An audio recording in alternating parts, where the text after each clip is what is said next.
Everyone. My next guest has been on with me once before. I have with me Emma Ferguson. Emma, you are a loan officer. You are a broker, right? And I want you to explain it to everybody because, first of all, I want them to understand the difference between the two. But also, you said before you came on, a lot of people, Carol, are trying to wait till the rates go down, and it's probably one of the worst things they could do. So let's go ahead and first talk a little bit about you, and then why people should not wait. Absolutely. Thank you so much, Carol. Happy to be back.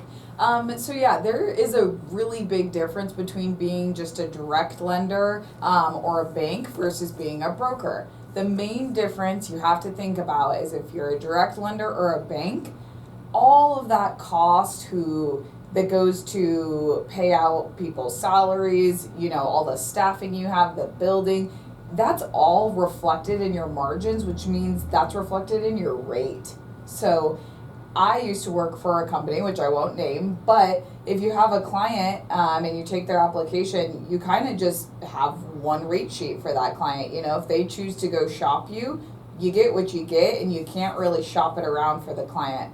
As a broker, it's a bit different because I work in the mortgage marketplace is what we call it. So instead of just having one rate sheet and being under one company, I go shop around within this mortgage marketplace with over 50 different lenders. So what's neat about that is not only can I shop people's rates, I can shop different products for them because like we talked about last time, not everyone fits in a perfect little box, right? So if you need someone who is self-employed and they need a bank statement loan, I've got 5 companies to choose from and I can see which rates are better and whose costs are lower. Or maybe you need a down payment assistance program. At my old company, there was only one. Now I can shop 50 different companies with, 5 different programs each. So just lower rates and a lot more options. A lot more options. And also, when we talk about lower rates, this is something that you wanted to talk about big time, is that a lot of people are waiting because the rates are high right now, but you said they shouldn't. Yeah, absolutely. That is one of the biggest things I think people are making a mistake on. And it's just like the pandemic. If you look back at it, a lot of people that didn't buy then, they're kicking themselves in the booty now and going, wow, I thought rates were going to, stay the same, costs were going to go down. No. House prices are going to continue to go up. And unfortunately, we're in a market right now where there's very low inventory. What happens when rates are high? Well, people don't really purchase homes as much because rates are high. But the opposite effect of that is when rates go down, everyone chooses to buy. So if we already have very low inventory and then rates go down, guess what? We have even less inventory, so house prices go up. And I do have kind of a fun situation with numbers here that we can play out together if you're okay. I love that. Okay. Absolutely. Okay, so I want to assume we're buying a $500,000 house and you're putting 20% down, which means your loan amount for your mortgage would be $400,000. For simplicity's sake, we're going to stick with that example. So I'm also going to estimate that you would pay $350 for your taxes and insurance in this example. So we've got 2 buyers. One buyer is going to buy now. The other one's going to wait for rates to drop. So buyer 1 buys now while rates are high. They buy this $500,000 house. Let's say that their interest rate right now is a 7.25. They're going to put down that same down payment of $100,000. Now buyer 2 is going to wait for rates to go down and buy next year. If rates drop, it's proven time and time again, you can look at multiple graphs online, that house prices will go up by at least 10% appreciation. So if the home goes up in price and you wait for rates to drop and the 10% appreciation is pretty standard, that means when you go to buy, that same house is going to be $550,000. So with that 20% down, same thing, now your loan amount is $440,000, okay? So you bought that house at a 5.5 because you waited for rates to drop. So your payment is going to be around $2,848 with that $350 taxes and insurance. Your down payment for 20% is $110,000 now. So you can see you're putting down $10,000 more, and your loan amount is going to be higher if you wait. In this example, if the buyer waits until next year, they do save 1.75% on their interest rate, yes. They will have a monthly payment of about $231 less versus buying this year while rates are higher. However, what we're not considering is that buyer one has the option to refinance versus just waiting for rates to drop. So if buyer one, who bought at that 7.25 and who put the $100,000 down and bought for $500,000, if they refinance now to the same rate that the second buyer waited to get to buy, not only does buyer one end up with a lower mortgage payment, it's about $227 less. They also paid $10,000 less in their down payment, and their mortgage that they have the loan out is also lower. So reason I bring all that up is just to show you that yes, you will save a little bit in the short run if you wait, but in the long run, like they say, buy the house, date the rate, right? Right. And there's people who also, no matter what, you still have to move because your children might need to go to a different school, right? It could be that you have a job.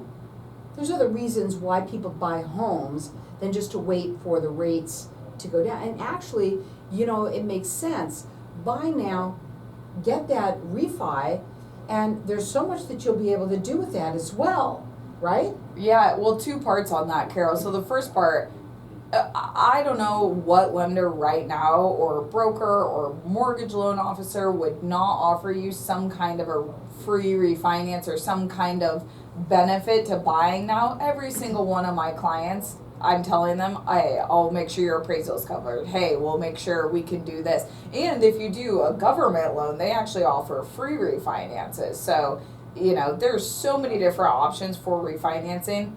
And then the second part on that I want to touch on a little bit is seller's concessions. Like Carol just mentioned, you have to move sometimes. Sometimes you don't have a choice, right? Like maybe you have to move out of state for a new job. Maybe your family is growing. Well, guess what? Because people are not purchasing right now due to the rates being high, these people who have no option and need to move, they're stuck with 2 house payments because not only are they trying to sell their other house and they can't get rid of it, they also are trying to buy this new house, so now they have 2 mortgages. So how is that a benefit to someone looking to buy right now?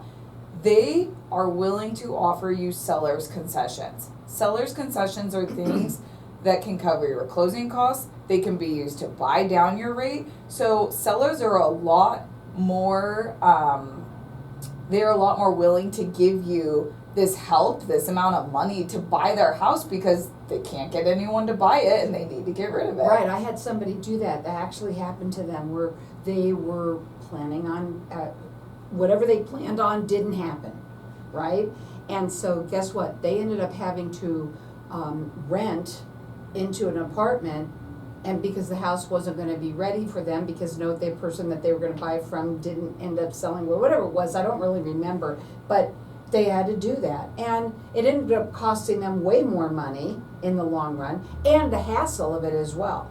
Now, your phone number to call is 541-980-8102. You do free consultations with people. Now, with you, you're Emma the lender. This is how I think of you, right? And I think what's really important is for people to listen up and hear what's going on here. First of all, I think being with a broker, it sure makes sense, right? And also, go out there and check out and call. This is something else that I heard you say before, and we're going to talk about this when we get back. Call them before you call your real estate agent. You're going to be happy you did. Her phone number again, it's 541-980-8102. Hang tight, we're going to be back in just a minute. Are we going with Emma the lender? I don't know. Yeah, that's my tag on all my. But I mean, it's at your website yet? Oh, I haven't got the website. So do you want me to do forward.loans? Or do you want me to not even say? Just, no, you can say Emma the Lender. That's where all my social media goes to. Okay. And there's like informative videos. You can find Okay, I'm them gonna that way. cross this a little bit off and then I'm gonna say. Yeah, actually, when we go back now, I think I will talk about why coming to the loan officer is more important than, I'm just gonna say screw all the questions I sent I you know. and just freewhile it. Well, first of all, what you did was phenomenal. I loved it. I love that. I don't think I've ever had anybody who do that. And it did take some time, so, and that's perfectly fine. I loved it. I think that people also would appreciate, because the way that you were saying it, it's great information. And Well, I thought, and wow. You're like, oh, because I think a lot of people are like, well, if I wait for rates to go to a 5, like my payment's gonna be way lower. It's like, yeah, it is, but like, what if it could be lower? You put less down and your loan amount's less. Like, that's literally all Right, refinancing. that's the reason why, to do that, right? Hold on a second.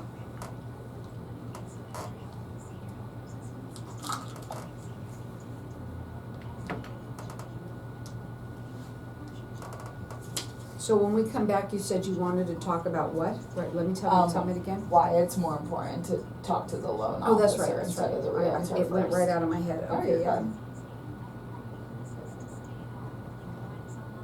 I'm not gonna call you a loan officer. I'm That's gonna call fine. you your mortgage Broker? Right.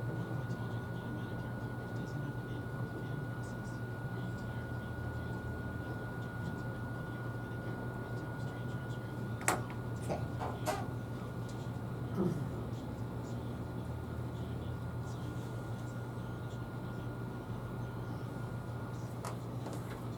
I had to be really light today because it was so hot. It is hot.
We're talking with Emma, the lender. And you know what, you can check her out anywhere on social media, that you can go right there and check her out. We were talking a little bit at the break about the importance of speaking to your mortgage broker before you even call the real estate agent. And let's talk about, you said you really wanted to talk about that, so go ahead. Yeah, thank you, Carol. So it's kind of funny, we do it backwards. The real estate agent, how I get a lot of my business is they're the ones that send me the client. And it got me thinking, why are the clients going to the real estate agent first? Because if you think about it, you go to the realtor, you say, I want this 3-bedroom house, I want it in this area. Well, that's all fine and dandy, but you don't know 2 things. A, you don't know if you qualify. You don't even know if you can have that house. And B, way more important than even qualifying is you don't know if that's what you're comfortable with. Those are 2 very, very different things. And, I do think it's wild that most people always go to the realtor first because you want to come to the lender first, the loan officer, the mortgage broker, the bank, whoever you're working with. Go to them first because they're going to be able to tell you, hey, this is what you qualify for, but most importantly, let's have a conversation about what you're comfortable with. I had clients not too long ago walked into a beautiful house, gung-ho, in love with it. They were ready to make an offer until I showed them what the monthly payment would be. They were like, there's no way, no how we would pay that every month, and it's not that they didn't qualify for it. They were more than, capable of buying that house, but that doesn't mean they were comfortable with that. Maybe they like to go on road trips or go out to dinner. I don't know, whatever it may be. But going to your financing person before even going to look at houses, before contacting a real estate agent, I think is super important, because it's going to help you kind of discover, what is comfortable for you and what you do qualify for. Her phone number is 541-980-8102. You can check her out anywhere you want at Emma the Lender. She also works statewide, and it's important for people to understand what we are talking about here, because they're right now too. This is a big time. I know July and the summer here, it's hot and all that, but a lot of times people have to move at this time of the year because school's going to start in August, right? I think it's, or maybe even late July here, I don't know. Yeah. But this is a big time for people to be moving and grooving right now here in Arizona, correct? Yep, absolutely. So a lot of people think that people don't move here during the summertime because it's so hot. It's actually when I moved here too. It was when I did too. So yeah, no, a lot of people are moving here right now, but the nice thing is the snowbirds leave. And a lot of those snowbirds, they actually put their houses up for sale. They put it up for rent. So we do see a hop of inventory during the summertime because of that. But there doesn't mean that people are not moving here, gearing up for the school they year. are. Let me tell you too, I wanted to talk a little bit about people who are self-employed. Okay, this is also something, I have a friend of mine, he doesn't live here, he lives in another state, that was saying to me that he could not get a house. He has plenty of money, but he says he doesn't qualify because he doesn't show what he makes on his tax return. And so I want you to talk a little bit about what that is, because there's so many people out there that they say, I won't be able to qualify. They don't even realize they might. Yeah, I'm glad you brought that up, and I've talked about this before. I use my dad as a prime example. My dad makes great income, but he writes everything off. So on paper, it looks like he doesn't make a whole lot. Typically, if you go to your financing person to buy a house, what they're going to do if you're self-employed is look at your last 2 years, whether you're paid 1099s, K1s. They're going to go in and they're going to average out your last 2 years. If you're like my dad, you probably write a lot of stuff off, so your real income is not going to be reflected. Guess what? There's tons of other ways that people can buy a house. My favorite is a bank statement loan. You can typically do a loan like this by providing either 12 to 24 months of bank statements. Those can be business or personal bank statements. And what we do is, depending on the kind of business you have, you're going to get an expense ratio. So what I mean by that is, if you are a single person, you're working out of a home office, you don't have any employees, your expense ratio is going to be very low because you do not have employees you have to pay out. You don't have some big fancy building. Versus if you've got 20 employees in an office in downtown Phoenix, your expense ratio is going to be higher. Nonetheless, what we do is take a look at those bank statements based on your expense ratio, and we can actually use the deposits that are put into that bank account every month and use that to qualify you for a home loan. So great option if you write everything off, but your business makes money, bank statement loan. Yeah, that sounds really great. Listen up, people. You will find a way to skin the cat. Yeah. And I think that's what it's all about today, is everybody has a different story, for sure. And you won't know until, and I say this almost every show too, you don't know what you don't know, so you won't know until you ask. It's a complimentary consultation to find out. And she says, please call your mortgage broker, call your finance person before you call your real estate agent. I think it's so great that you care. This is the way it sounds to me, that you care about your client. Because, it's one thing to qualify, and sure, it looks great, beautiful home, but can you afford those payments every month for however long that loan is for, right? Yeah. And that may not be something that you can do. Right. And that's what it comes down to. My favorite thing to say to all my clients, because I really do care, Carol, so I'm glad you said that. I don't want anyone to go house broke. I know the benefit to buying a home. I know that it grows your wealth. I know that it gives you security as someone who grew up in a household with, a lack of security, and that place of calling home. I do know the benefit, but at the same time, we don't want to see anyone miss a mortgage Go payment. broke.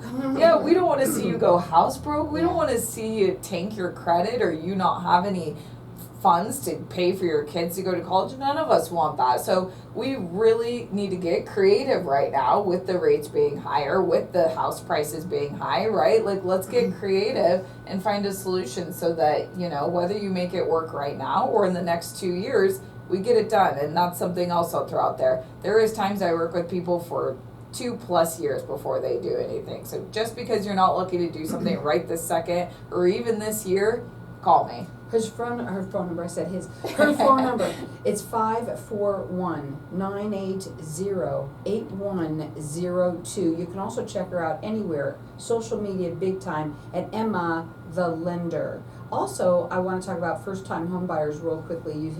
What's the trend with them these days? Yeah, first-time home buyers are coming out of the weeds. I would say probably 90% of the people I help are first-time home buyers. But, you can be, I think one thing that a lot of people don't know is you're a first-time home buyer even if you haven't purchased in the last 3 years. So if you bought 5 years ago, you sold it 2 years later, you're a first-time home buyer again. And the guidelines change all the time. So I consider anyone that's buying in this market a first-time home buyer. Yeah. But there are so many benefits out there for first-time home buyers. One of my favorite ones that I'll throw out is a program called Purchase Plus or One Plus. These are programs that are literally grants that the government will give you to help you with your down payment. So One Plus, the lender, if you get approved for this, they will give you 2% of your 3% down payment, so then you only have to come up with 1%. Which Wow. is really cool. Free money, no catch. They just give it to you. And you don't have to pay it back? Nope. Wow. So here's her phone number. It's 541-980-8102. This is, again, what makes it important to speak to somebody who is a mortgage broker. Because you have all of these different tools, let's say, in your toolbox, you can find some that people would never even know about. Okay, so a lot of times people try and do these things on their own, right? Oh, yeah. Go up on, and boy, you'll never find that out online, I bet you anyway, for sure. Yeah, no. I mean, if you look at like down payment assistance programs, you're going to see a bunch of options for probably you taking out a loan in another form to help you with your down payment, which are also great options. But literally getting a grant for free that you don't have to pay back, it's incredible. I had a client qualify for this, it would have been about 2 months ago now. Their total down payment was $9,000. They had to bring $3,000, and they got all of their costs covered by the sellers who, like you said earlier, they were relocating, so they had 2 houses. Amazing. That is amazing. For people that right now that are listening, what is your forecast for what's going on in the market and what people should really think about doing? I personally, obviously no one has a crystal ball, but all of the data that we've been getting these last 2 weeks does point to a rate cut in September. So I don't think it'll be anything, worth dancing around your kitchen worth, but it is going to be a little drop. So if you are kind of one of those people on the sidelines, I would say getting pre-qualified by August so that you can be ready to make an offer by September is going to be your game plan. I'll tell you something right now. Get done early. Don't wait. She said it before. Really, when you listen to the story of the first half, it was perfect. It sounds like you're going to be saving money, but in the long run, you're really not. And to be able to refi, that sounds so perfect. So give her a call. Her phone number is 541-980-8102. You can also check her out wherever you want. Social media, big time, is on, it's Emma the Lender. Again, that phone number is 541-980-8102.